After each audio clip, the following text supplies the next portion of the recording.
أعوذ بالله من الشيطان الرجيم. بسم الله الرحمن الرحيم.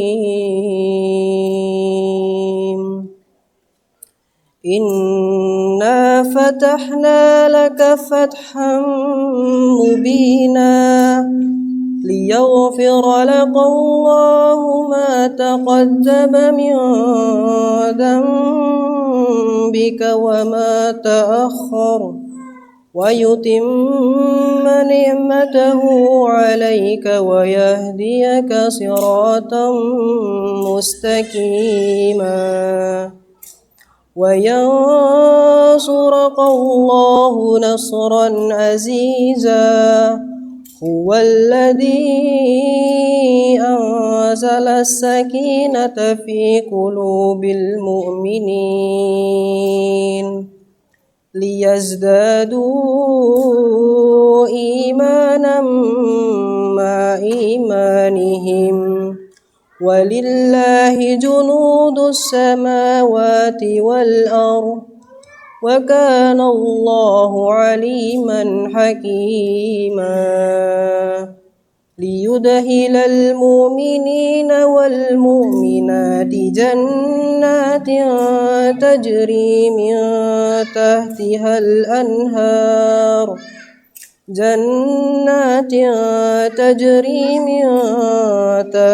الأنهار خالدين فيها ويكفر عنهم سيئاتهم وكان ذلك عند الله فوزا عظيما ويعذب المنافقين والمنافقات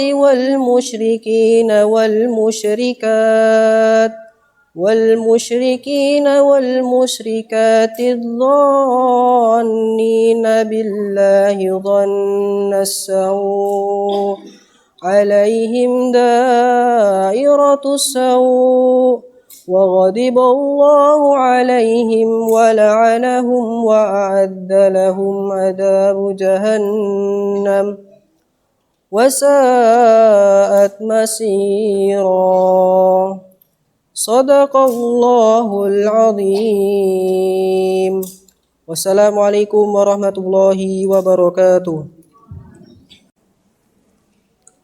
بسم الله الرحمن الرحيم. الحمد لله رب العالمين والصلاة والسلام على رسول الله وعلى آله وصحبه أجمعين. اسم هذا المعهد المسجد؟ يعني مؤسسة سليمة. سليمة؟ أيوة. بداية أشكر هذه المؤسسة مؤسسة سليمة، جزاكم الله خيرا. Terima kasih بارك الله فيكم على هذه الدعوة الطيبة المباركة. رمضان كريم وكل عام وأنتم بخير، وتقبل الله طاعتكم، تقبل الله سبحانه وتعالى منا ومنكم. بداية إن الحمد لله نحمده ونستعين ونستهديه ونعوذ بالله من شرور أنفسنا ومن سيئات أعمالنا، من يهد الله فلا مضل له ومن يضلل فلا هادي له، وأشهد أن لا إله إلا الله وحده لا شريك له، وأن محمدا عبده ورسوله، بلغ الرسالة وأدى الأمانة ونصح الأمة وكشف الغمة، ونحن على ذلك إن شاء الله من الشاهدين. Baik, bismillahirrahmanirrahim. Assalamualaikum warahmatullahi wabarakatuh. Baik, bersama kita semuanya Syekh Abdurrahman Qudhah. Setelah tadi beliau mengucapkan salam kepada kita semuanya dengan salam yang insya Allah kita telah ketahui bersama sebagai salam milik seluruh kaum muslimin dan salamnya para penduduk surga, maka beliau mengawali perjumpaan kita di pagi menjelang siang ini dengan mengucapkan terima kasih sebesar-besarnya kepada penyelenggara acara di hari ini. Kalau boleh tahu berarti nama masjidnya apa ya? Izzah? Masjid Izzah. Baik, Masjid Izzah, dan juga mungkin organisasinya Salimah ya. Dan seluruh organisasi yang kemudian tergabung, termasuk juga yang paling berperan adalah KMMP, Komunitas Muslimah Peduli Palestina Magelang, dan khususnya beliau mengucapkan terima kasih sebesar-besarnya. Semoga di bulan Ramadan ini segala ketaatan-ketaatan dan segala kebaikan-kebaikan yang diusahakan dijadikan oleh Allah sebagai amalan yang berlipat-lipat ganda pahalanya. Amin ya rabbal alamin. Dan juga beliau tadi tak lupa untuk kemudian mengucapkan tahmid, memuji Allah, bersyahadat kepada Allah Ta'ala dan juga kepada Rasulullah SAW, dan juga bersalawat kepada baginda kita yang mulia Nabi Muhammad sallallahu alaihi wasallam. Bismillahirrahmanirrahim. Syahrul Ramadan alladhi unzila fihi al-Qur'an hudan lin-nas wa bayinatin min al-huda wal-furqan. فمن شهد منكم الشهر فليصم. صدق الله العظيم. القرآن الكريم، ما هو القرآن الكريم؟ هو كلام الله تعالى المعجز المتواتر المنزل على سيدنا محمد صلى الله عليه وسلم في شهر رمضان الكريم المبارك في ليلة القدر عن طريق الوحي جبريل عليه الصلاة والسلام. جبريل سيد الملائكة وكبير الملائكة. هذا القرآن مجموع في المصحف الشريف، مصحف الأوراق الحبر والورق، ومجموع أيضا في المصحف الإلكتروني عن طريق التليفونات والتي تحمل هذا المصحف الشريف، فهو كلام الله المعجز المتواتر المتعبد بتلاوته، المجموع في المصحف الشريف المبدوء بسورة الفاتحة المختوم بسورة الناس. Maka Al-Quran, jamaah sekalian rahimakumullah, bapak-bapak, ibu-ibu yang semoga senantiasa dirahmati oleh Allah, adalah perkara yang sangat agung. Bagaimana kemudian di antara yang beliau sebutkan adalah definisi atau pengertian daripada Al-Quran itu sendiri. Al-Quran adalah kalamullah al-munazzal. Al-Quran adalah firman Allah yang diturunkan kepada hamba-Nya yang mulia, yakni Muhammad SAW, melalui perantara malaikat Jibril. Yang mana Al-Quran ini mempunyai beberapa sifat-sifat yang menguatkan wujudnya. Apa itu? Yang pertama, ia adalah al-mu'jiz, memiliki kekuatan yang kemudian kita tahu tidak ada sedikit pun satu kalam yang kemudian bisa menyaingi dan menandingi kalam Al-Quran.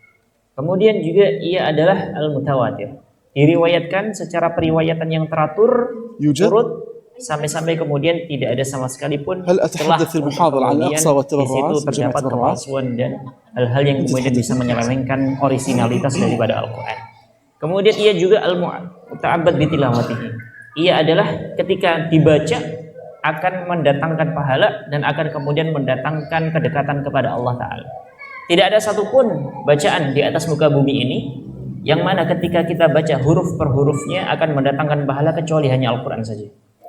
Itu hanya kita bisa dapati dalam Al-Quran saja. Dan ini kemudian kita yang kemudian untuk upayakan kita perbanyak untuk membacanya di bulan Ramadan ini. Diawali dari surah Al-Fatihah, diakhiri dengan surah An-Nas. Itulah Al-Quran yang mulia. Di antara definisi yang diberikan oleh para ulama di antaranya.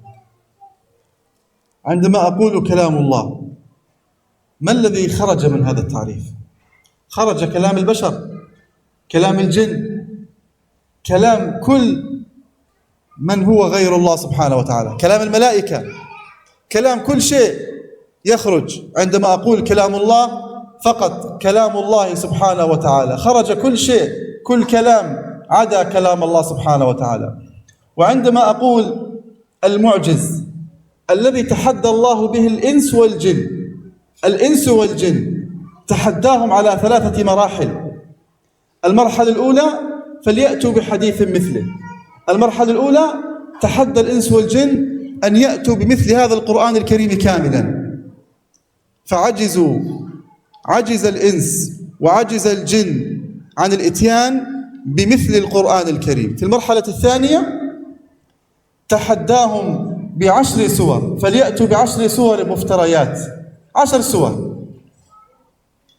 فعجزوا عن الإتيان ب10 سور.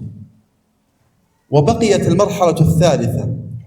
المرحلة الثالثة تحداهم بسورة واحدة، سورة واحدة فقط، كقوله تعالى: إنا أعطيناك الكوثر فصل لربك وانحر إن شانئك هو الأبتر. 3.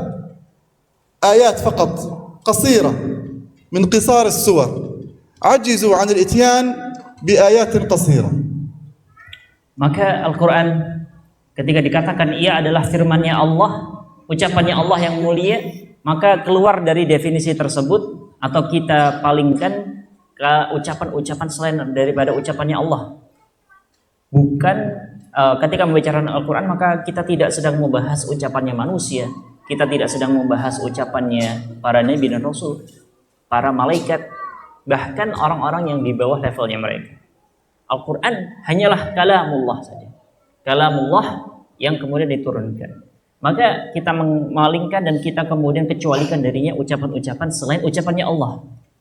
Dan terkait kemudian sifat Al-Quran yang al-mu'jiz tadi, yang melemahkan dan mempunyai kekuatan tadi, maka beliau mengatakan ada 3 tahapan tentang tantangan Allah Ta'ala kepada seluruh makhluknya terkait dengan untuk kemudian bisa mendatangkan yang semisal dengan Al-Quran.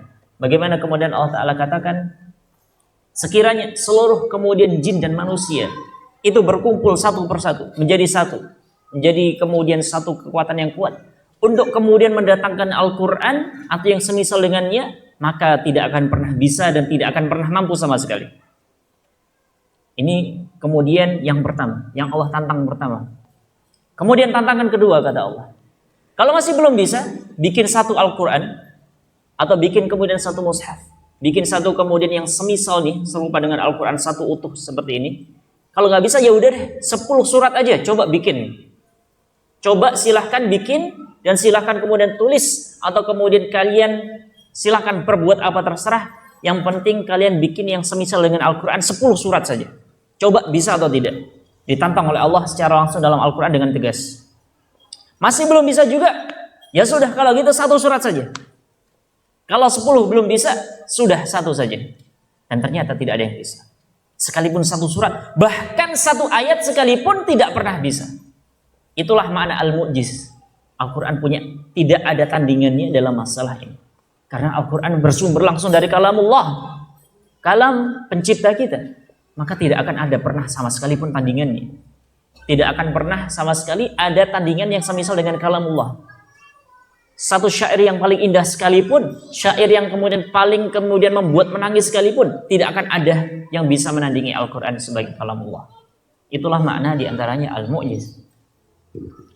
المتواتر المتواتر نقله جمع كثير عن مثله فالخبر في نقل القرآن لم يكن من واحد إلى واحد آخر. نعم الله علم جبريل القرآن الكريم، وجبريل عليه السلام علم الرسول محمد صلى الله عليه وسلم القرآن الكريم، ثم علم الرسول صلى الله عليه وسلم عشرات من الصحابة، علم البعض ثم انتقل إلى جمع من الصحابة، جمع كثيرون الكل متفق على صحة القرآن الكريم، ثم نقل هذا القرآن الكريم من جيل الصحابة رضي الله عنهم إلى من جاء من بعدهم، جيل التابعين.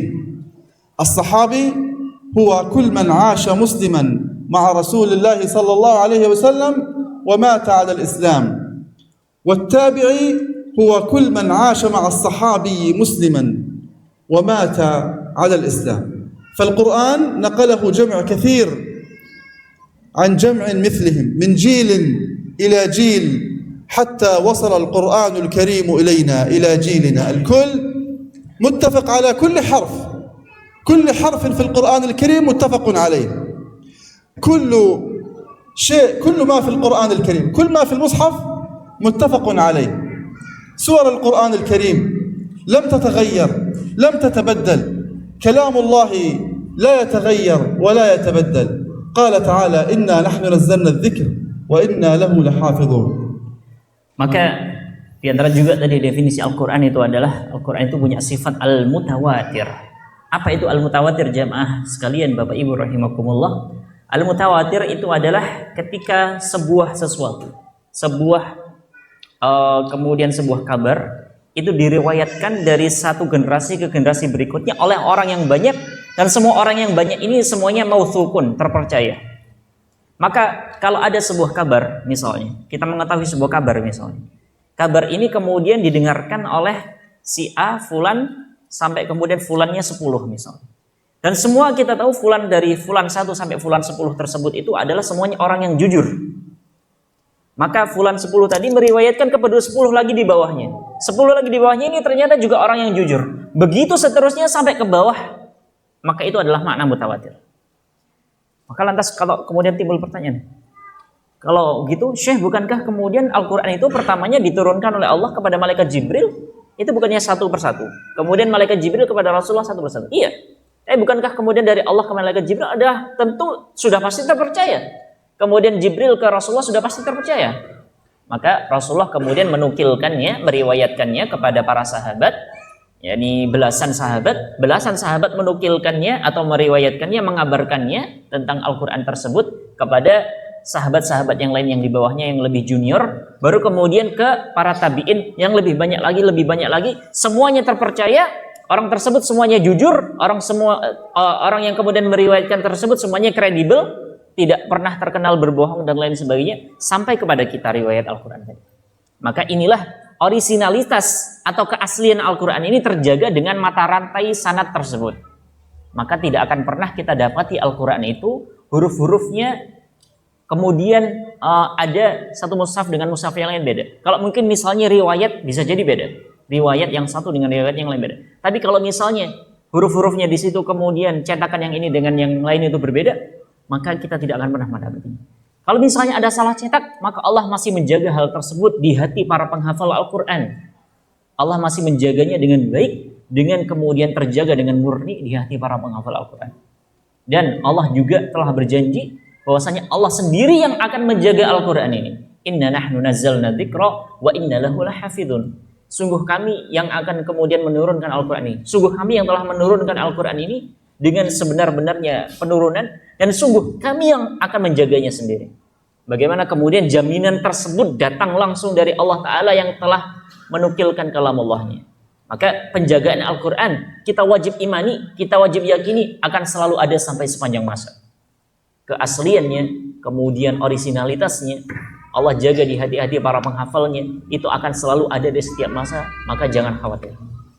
Al-muta'abbadu bitilawatihi. Al-muta'abbad bitilawatihi yani naqra'uhu fi as-salah. الصلاة لا تصح بدون القرآن الكريم. هل تصح الصلاة صلاة الإمام والمنفرد الذي يصلي وحده؟ هل تصح صلاة الإمام بالناس والمنفرد الذي يصلي وحده دون قراءة الفاتحة؟ لا تصح الصلاة، لأن الفاتحة ركن في الصلاة. الفاتحة ركن من أركان الصلاة بالنسبة للإمام وبالنسبة للمنفرد الذي يصلي وحده، هذا باتفاق العلماء. بقي المأموم الذي يصلي مأموما، فإن استطاع أن يقرأ الفاتحة قرأها، وإن لم يستطع أن يقرأ الفاتحة فقراءة الإمام له قراءة. إذن الصلاة لا تصح بدون القرآن مطلقا. فالقرآن متعبد بتلاوته، يقرأ في الصلاة ولك في الحرف 10 حسنات. قال صلى الله عليه وسلم: لا أقول ألف لام ميم حرف، ولكن ألف حرف ولام حرف وميم حرف. وأخبرنا صلى الله عليه وسلم أن الحسنة ب10 أمثالها. Dan juga makna al-muta'abbad bitilawati, sifat Al-Quran yang lain adalah ia bisa kemudian menjadikan kita beribadah kepada Allah. Bagaimana itu? Maka contoh yang paling realnya, contoh yang paling mudahnya kita dapat di dalam masalah salat. Dalam masalah salat, mau salat sunnah sekalipun atau salat wajib, maka salat seseorang tidak akan sah kalau kemudian tidak memenuhi salah satu rukun yang paling utamanya, yakni membaca Al-Fatihah. Dan Al-Fatihah adalah bagian dari Al-Quran. Maka salat seseorang dinilai dari bacaan Al-Qur'annya, yakni bacaan Al-Fatihahnya. Ya. Baik juga itu misalnya bagi yang berpendapat bahwasanya bacaan Al-Fatihahnya makmum itu sendiri, bacaan Al-Fatihahnya imam itu sendiri, maka wajib untuk kemudian ia kemudian memenuhi bacaan Al-Fatihah. Begitu juga dalam masalah huruf per huruf ini. Rasulullah SAW telah bersabda bahwasanya man qara'a harfan min kitabillah. Barang siapa yang membaca satu huruf dari kitabullah, maka baginya satu huruf tersebut dikali menjadi 10. Sedangkan Rasulullah kemudian melanjutkan hadisnya dengan mengatakan, la aqulu alif lam mim harfun. Aku tidak mengatakan bahwasanya alif lam mim itu dihitung satu huruf, tidak. Tapi alif itu satu huruf, lam satu huruf, mim satu huruf. Jadi kalau dibaca alif lam mim maka mendapatkan 30 kebaikan. Sedangkan Rasulullah juga atau Allah Ta'ala dalam sebuah ayat yang mengatakan bahwasanya satu kebaikan itu dikalikan satu kebaikan itu dikalikan 10. Maka ini adalah pertanda bahwasanya satu-satunya bacaan yang ada di atas muka bumi ini yang jika dibaca bisa mendatangkan pahala adalah Al-Quran. Maka itu makna dari sifat al-muta'abbad bitilawatihi. Al-Quran Al-Karim al-munazzal ala Sayyidina Muhammad sallallahu alaihi wasallam. Al-munazzal يعني المنزل من السماء الدنيا. المنزل من السماء الدنيا. لأن القرآن الكريم أصلا كان موجودا ومحفوظا في اللوح المحفوظ، في اللوح المحفوظ عند الله تعالى. قال تعالى إنه لقرآن مجيد في لوح محفوظ. فقد نزل القرآن الكريم، نزل القرآن الكريم دفعة واحدة من اللوح المحفوظ إلى السماء الدنيا، نزل دفعة واحدة. ثم عندما وصل إلى السماء الدنيا تنزل القرآن الكريم على حسب إرادة الله سبحانه وتعالى، فتنزل على مراحل متعددة، تنزل على مراحل متعددة. يسألونك عن الأهلة، يسألونك عن المحيض، يسألونك عن الشهر الحرام، وهكذا. فقد تنزل القرآن الكريم على حسب حكمة الله سبحانه وتعالى من السماء الدنيا على قلب رسول الله صلى الله عليه وسلم، إما لسبب سؤال سأله بعض الناس، وأحيانا كان يتنزل لغير سبب، أحيانا ينزل لسبب وأحيانا ينزل لغير سبب. Dan juga sifat lainnya bahwasanya Al-Quran itu adalah al-munazzal, yang diturunkan. Bagaimana kemudian sifat turunnya Al-Quran? Nah ini menarik. Maka Al-Quran itu jamaah rahimakumullah diturunkan dari yang namanya Lauhul Mahfuz. Lauhul Mahfuz diturunkan kepada langit dunia dalam satu penurunan saja. Yani maksudnya satu waktu. Satu waktu diturunkan dari Lauhul Mahfuz ke langit dunia. Baru dari langit dunia ini kemudian Al-Quran turun secara berangsur-angsur kepada Nabi Muhammad SAW sampai wahyu yang terakhir. Maka Al-Quran kadangkala itu turun berdasarkan apa yang terjadi di kalangan para sahabat ketika itu. Ada misalnya para sahabat yang bertanya tentang haid misalnya. Ada yang bertanya tentang bulan haram. Ada yang bertanya tentang ini dan itu dan lain sebagainya. Maka wahyu itu turun berangsur-angsur sesuai dengan apa yang dibutuhkan oleh kaum muslimin ketika itu. Bisa jadi pula turunnya juga berdasarkan tanpa sebab, atas keinginan dan kehendak Allah saja. Ya, jadi bukan karena kemudian ada ini dan itu, ada kemudian hajat di tengah kaum muslimin yang membutuhkan persoalan yang membutuhkan jawaban, tidak. Tapi kemudian karena kebutuhan akhirnya turun. Tidak, tapi kemudian karena Allah yang menginginkan itu, Allah yang menghendaki demikian. Baru kemudian dari langit dunia turun kepada hatinya Nabi Muhammad SAW sampai kemudian sampai di wahyu yang terakhir. Maka itu adalah makna dari sifat al-munazzal. Ila al-barakah. نعم المنزل على سيدنا محمد صلى الله عليه وسلم عن طريق الوحي جبريل المجموع في المصحف الشريف المبدوء بالفاتحة والمختوم بسورة الناس. هذا القرآن الكريم، هل نزل القرآن الكريم فقط حتى نقرأه؟ هل نزل القرآن حتى نقرأه ونتدبر معانيه؟ نعم، كتاب أنزلناه إليك مبارك ليدبروا آياته فالهدف من تنزيل القرآن الكريم هو تدبر آيات القرآن الكريم. نعم، يقول تعالى: ثم أورثنا الكتاب، القرآن الكريم، الذين اصطفينا من عبادنا فمنهم ظالم لنفسه ومنهم مقتصد ومنهم سابق بالخيرات بإذن الله. فهذا القرآن الكريم لا يقرأه ولا يحفظه ولا يتدبر آياته إلا من قد اصطفاه الله سبحانه وتعالى من عباده. هذا القرآن نزل في شهر القرآن الكريم، في شهر رمضان، لأن شهر رمضان الحسنة فيه تتضاعف.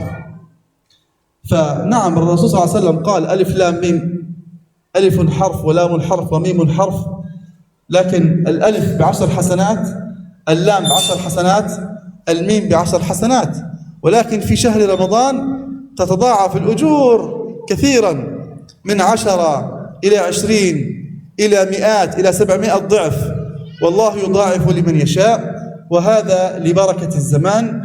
وفي ليلة القدر، في ليلة القدر تحديدا قال تعالى: ليلة القدر خير من 1000 شهر.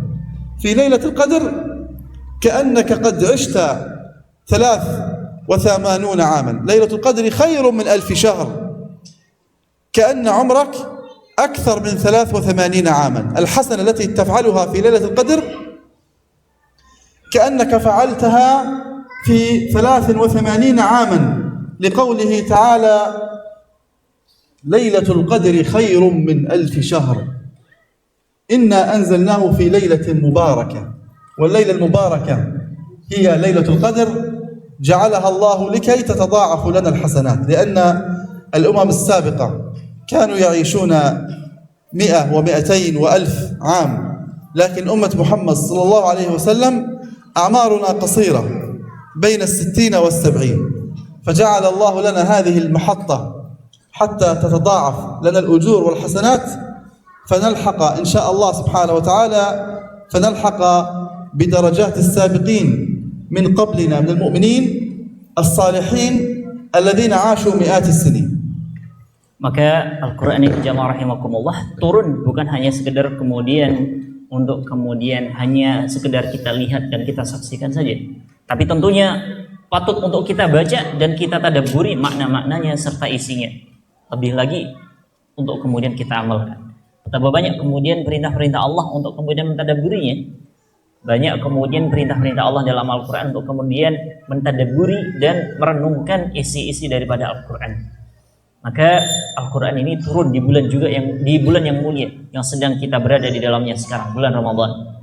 Maka membaca Al-Quran di bulan ini, merenungkannya dan kemudian mencoba untuk mempelajari isinya akan kemudian semakin menambah pundi-pundi ketaatan kita, pundi-pundi amal saleh kita.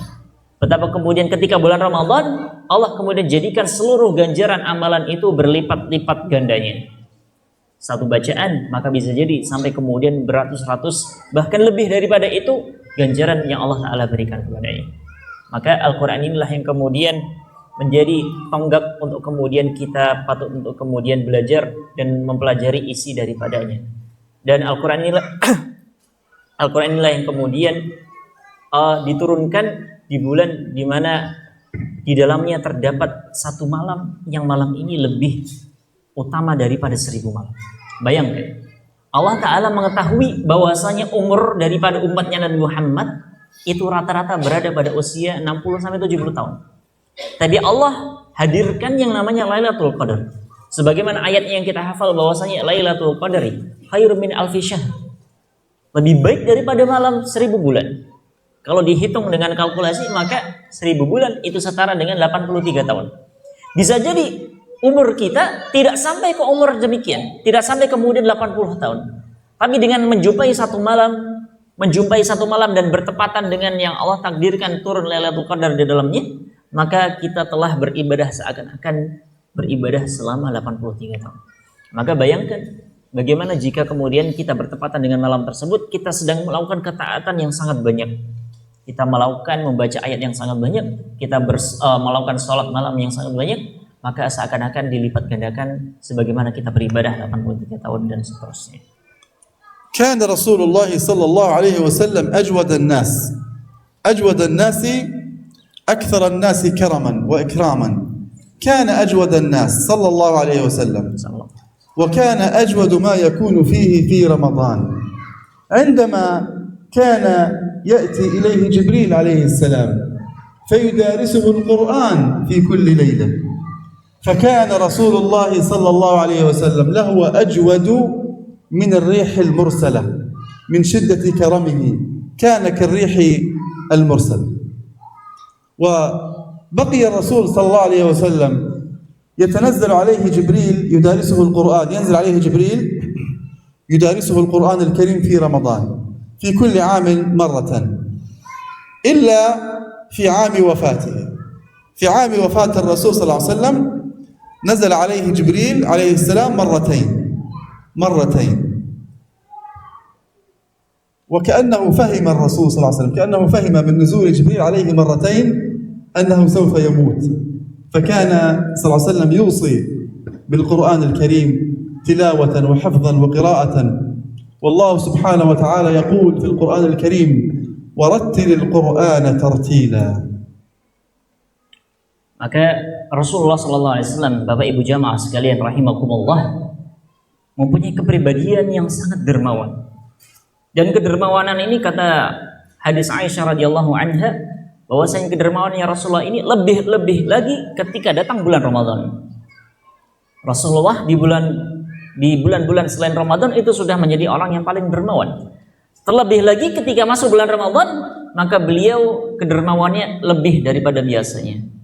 Maka beliau ketika bulan Ramadan itu termasuk orang yang kemudian bertalaki langsung belajar Al-Quran secara langsung kepada Jibril alaihissalam. Maka ketika itu disebutkan bahwasanya Rasulullah itu seakan-akan kedermawanannya seperti angin yang berhembus, saking kemudian besarnya dan saking kemudian betapa dermawannya beliau sallallahu alaihi wasallam ketika itu. Maka Jibril alaihissalam, jamaah rahimakumullah, di setiap momen di bulan Ramadan, di setiap tahunnya bersama Rasulullah sallallahu alaihi wasallam itu datang sekali. Satu Ramadan, satu kali Jibril datang. Kecuali di tahun di mana Rasulullah sallallahu alaihi wasallam ketika itu akan wafat. Maka Jibril datang 2 kali. Maka Rasulullah mengetahui isyarat tersebut. Rasulullah mengetahui pertanda tersebut, bahwasanya pertanda Jibril datang 2 kali ini adalah bukan pertanda biasa. Ini pertanda bahwasanya beliau akan segera diangkat oleh Allah, akan segera dipanggil oleh Allah Ta'ala. Maka sejak itu pula Rasulullah SAW selalu mewasiatkan kepada seluruh sahabatnya dan seluruh keluarganya untuk kemudian memperhatikan lebih lagi terhadap Al-Quran. Maka Allah Ta'ala kemudian berfirman dalam Al-Qurannya, warattilil Qur'ana tartila. Bacalah Al-Quran ini dengan cara yang tartil, dengan cara yang bagus, tadabburi, pelajari isinya dan pelajari maknanya. Maka pesan-pesan ini disampaikan oleh Rasulullah baik selama hidupnya maupun kemudian beberapa saat menjelang momen wafat beliau. اهتم الصحابة رضي الله عنهم بتلاوة القرآن الكريم وتدبره، فكان عمر بن الخطاب رضي الله عنه وأرضاه إذا أراد أن يحفظ الآيات من القرآن الكريم كان يحفظ 10 آيات، يفهم هذه 10 آيات، يطبقها في حياته، يفهمها أولا، يقرأها، يفهمها، يطبقها في حياته، ثم يحفظها، ثم ينتقل إلى 10 آيات أخرى فيقرأها ويفهمها ويطبقها ثم يحفظها. ثم على هذا الحال سار عمر بن الخطاب على هذا الحال حتى أتم حفظ القرآن الكريم كاملا، حفظا فهما وتدبرا وتطبيقا وعملا. Maka misalnya kita mengetahui di antara praktek terbaik daripada para sahabat radhiyallahu anhum ajma'in terhadap Al-Quran adalah contohnya dari kisah seorang Umar radhiyallahu anhu. Diriwayatkan bahwasanya sahabat Umar bin Khattab radhiyallahu taala anhu itu ketika menghafal Al-Quran punya metode tersendiri. Bagaimana metode tersebut? Beliau hanya mau menghafal 10 ayat saja. Dan beliau tidak mau untuk berpindah atau berlanjut ke ayat berikutnya sampai-sampai beliau sudah memahami betul isinya secara baik, secara betul, dan mengamalkan apa yang kemudian menjadi kandungan dari ayat tersebut. Itulah yang kemudian diamalkan oleh Umar bin Khattab sampai kemudian seluruh hafalannya selesai. Jadi Umar bin Khattab radhiyallahu taala anhu itu hanya mau menghafalkan 10 ayat saja.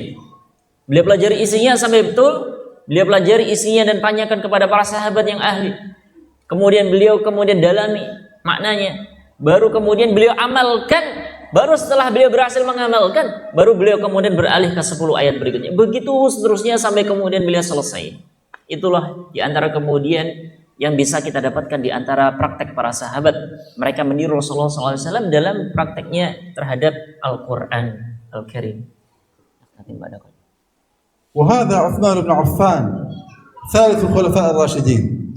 عثمان بن عفان يختم القرآن الكريم كاملا في ركعة وتر، قرآن كاملا، يصلي وحده منفردا، يصلي منفردا يختم القرآن الكريم كاملا بركعة وتر. وهذا علي بن أبي طالب يعرف كل آية في القرآن الكريم، يعرف كل آية لماذا نزلت، وهل نزلت في الليل أم في النهار، ويعرف معنى كل آية من آيات القرآن الكريم. وهذا دأب العلماء، هذا عبد الله بن عباس وهذا زيد بن ثابت، علماء الصحابة رضي الله تعالى عنهم وأرضاهم. الكل يقرأ، يتلو، يتدبر، يفهم، يطبق القرآن الكريم في حياته. القرآن وبركة القرآن ليست فقط في الحفظ ولا في القراءة والترداد، إنما بركته بالحفظ والتلاوة والتطبيق والفهم، وأن يطبق الإنسان القرآن الكريم في حياته. فلنتدبر ولنتلو ولنكثر من قراءة القرآن الكريم. هذا الإمام أبو حنيفة النعمان كان يختم القرآن الكريم في رمضان 60 مرة، 60 مرة يختم القرآن في رمضان 60 مرة، كل يوم يختم القرآن الكريم مرتين، حياته في رمضان كلها قرآن. وهذا الإمام مالك بن أنس رضي الله عنه وأرضاه، الإمام مالك إمام أهل المدينة، تعرفونه، إمام أهل المدينة، مدينة رسول الله صلى الله عليه وسلم، كان يترك دروس العلم في رمضان، يترك تعليم الطلاب ويتفرغ لتلاوة القرآن، ويتفرغ للاهتمام بالقرآن الكريم، يتفرغ لقراءة القرآن الكريم. هذا الإمام الشافعي أيضا يختم القرآن الكريم كثيرا في رمضان، 60 مرة كان يختم. وهذا الإمام أحمد العالم الحافظ الزاهد، هذا حال الصحابة، وهذا حال الرسول صلى الله عليه وسلم، وهذا حال السلف الصالح.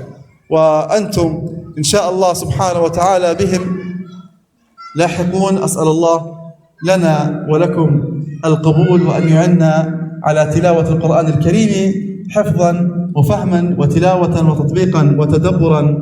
وأسأل الله أن ينفع بكم جميعا الإسلام والمسلمين. جزاكم الله خيرا القائمين على هذا المسجد، بارك الله فيكم إخواني الأكارم، أخواتي الكريمات في هذا الحضور وهذا الجمع الكريم. وأسأله تعالى أن ينفع بالقرآن الكريم الإسلام والمسلمين، وأن ييسر حسن تطبيقه، ويحرر الله لنا ديارنا المقدسة فلسطين.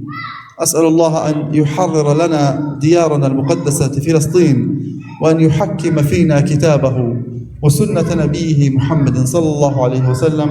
جزاكم الله خيرا وبارك الله فيكم. رمضان كريم علينا وعليكم، كل عام وأنتم بخير، والسلام عليكم ورحمة الله تعالى وبركاته. Waalaikumsalam warahmatullahi wabarakatuh. Maka jika menilik kemudian kebiasaan para ulama, para sahabat dan para salafun saleh pada zaman dahulu tentang Al-Quran, maka kita akan berdecak kagum, kita akan kemudian takjub, kita akan kemudian mengetahui bahwasanya kita sangat jauh levelnya dengan mereka. Sayyiduna Utsman bin Affan radhiyallahu anhu misalnya disebutkan bahwasanya beliau dalam satu witir itu bisa kemudian khatam seluruh bacaan Al-Quran. Dalam satu witirnya, maka beliau khatam bacaan Al-Quran dari juz 1 sampai juz 30. Itu kemudian yang beliau lakukan. Misalnya yang lain datang dari sahabat Ali bin Thalib radhiyallahu anhu. tentang beliau maka juga menakjubkan. Dikatakan bahwasanya beliau itu tahu dengan detail semua terkait ayat-ayat Al-Quran satu persatu. Misalnya ayat ini, maka ayat ini di mana diturunkan? Ketika Rasulullah sedang apa? Apakah diturunkan di malam hari atau siang hari? Berkenaan dengan siapa ayat ini turun? Terkait dengan apa ayat ini? Berkata tentang apa hukumnya? Dan lain sebagainya detail. Itu adalah Sayyidina Ali bin Abi Thalib radhiyallahu anhu.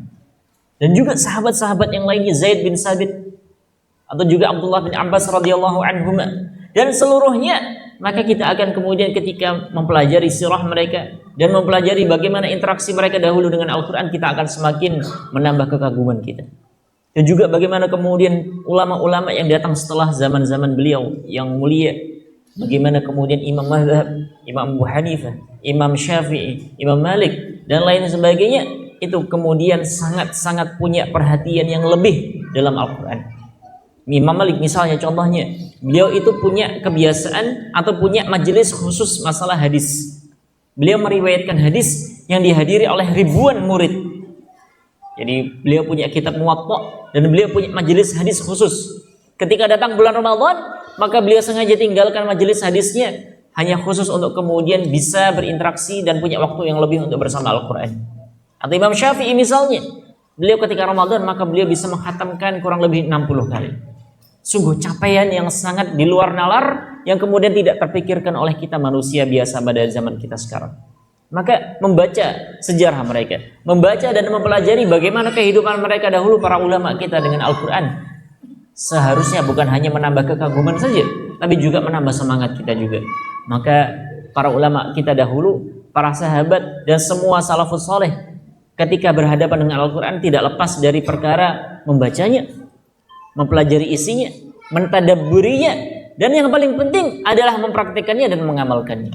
Dengan 4 perkara inilah Allah kemudian jadikan mereka istimewa. Allah jadikan kemudian mereka mempunyai kedudukan yang khusus. Allah jadikan mereka kemudian lebih daripada hamba-hamba Allah yang lainnya.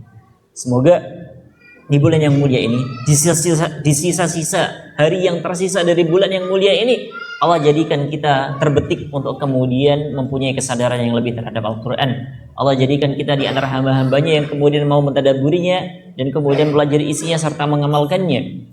Dan semoga juga dengan kemuliaan bulan Ramadan ini kita haturkan doa kita setinggi-tingginya ke langit. Semoga Allah Ta'ala jadikan juga saudara-saudara kita yang berada di Gaza atau di bumi Palestina secara umum, semoga Allah Ta'ala segerakan kemenangan mereka. Allah kuatkan perjuangan mereka. Allah jadikan mereka menang. Allah jadikan mereka tegar. Allah jadikan hati mereka sekuat baja untuk kemudian tetap berada di jalan perjuangan ini. Dan semoga kita semuanya juga termasuk yang bisa membersamai perjuangan mereka dan tetap untuk kemudian bersama mereka dalam perjuangan di jalan agama Allah Ta'ala. Amin ya rabbal alamin. Demikian, semoga Allah Ta'ala menerima segala ketaatan kita di bulan Ramadan ini. Dan jazakumullah khairan katsiran. Wassalamualaikum warahmatullahi wabarakatuh.